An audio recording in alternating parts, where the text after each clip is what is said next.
Beastars, Beastars, Beastars. Now this is going to be a fun series to talk about.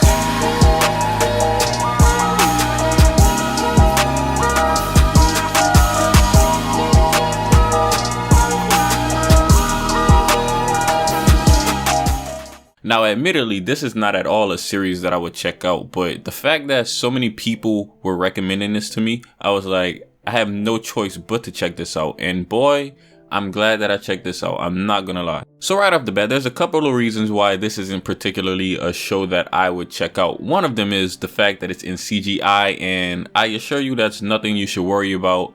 And two, typically I'm more into shonen, but obviously I'm a YouTuber and I'm part of the anime community, so I have to be well diverse. So addressing the first point that I made, the fact that it's in CGI, it isn't an issue because the CGI is actually well done. And I can't say the same about a lot of anime that uses a lot of CGI, but this one uses it in a way that actually I think makes it look better than if it was done in traditional 2D animation. For the most part, the CGI is really fluid, and I think it actually exemplifies the character designs of some of these characters way better than any traditional 2D animation could, on the fact that these are actually animals and you can feel the fur coming off of them through the CGI. It is for this reason that I think you should probably watch the anime before you read the manga, because I really think the character designs and the character models in the show really bring them to life in a way that the manga just can't do.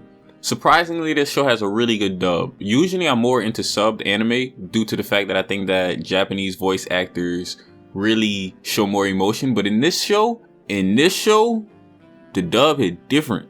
As for the plot of the show, it really is fluid if you ask me, because it starts off with one of the carnivores devouring herbivore, but then it slowly shifts into something else, and that whole plot point kind of takes a back seat in the whole grand scheme of things because it really isn't addressed often throughout the series, but I'm assuming they left that out for season 2. So basically with that said, what you're left with is honestly, I would call this a character drama. I don't know if that's the politically correct thing to call it, but I'm just going by what I see. The characters are the main focal point of the show.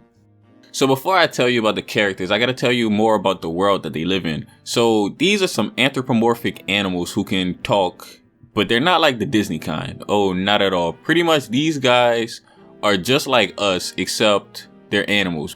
And when I say they're just like us, I mean in behavior and societal issues. For example, they go through bullying, and the bullying seems realistic. It doesn't seem like made up, far-fetched hyperbole that you see in most typical forms of media. And the same could be said about the fights. Now, I know I cover a lot of shonen, because shonen is life, but however, this show handles its fights completely different. I would say it handles its fights kind of like a fight would be handled in real life, with a little bit of exaggeration here and there, because they are animals, so obviously the wolves are going to be far stronger than something like a bunny. So imagine this.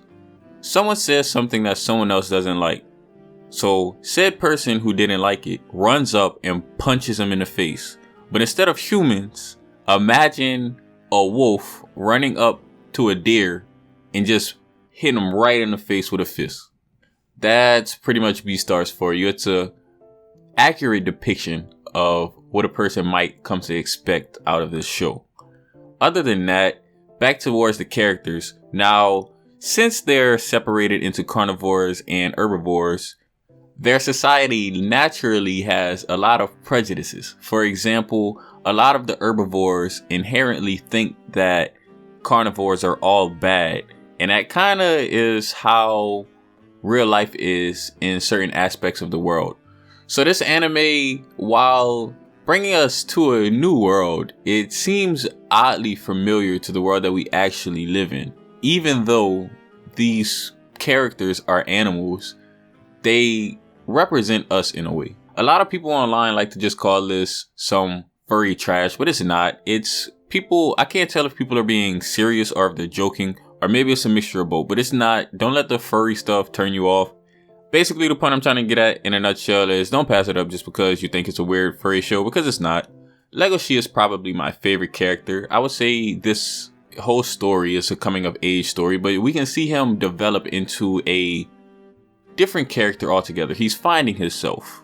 in the beginning, he's very shy and timid, but he is a wolf. So people understand that this is an act, so to say, but he doesn't want to be perceived as a big bad wolf.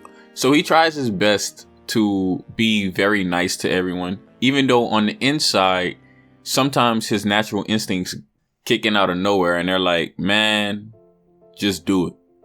Louis is another well-written character. He's a deer and he wants to be a Beastar. Now, Beastars are pretty much a status symbol, if you want to put it that way, and the carnivores don't like the fact that a herbivore is gonna take that spot. It's basically a power struggle between carnivores and herbivores. Now, carnivores are pretty much born powerful because that's how nature works, and herbivores pretty much have to gain power through politics and stuff like that.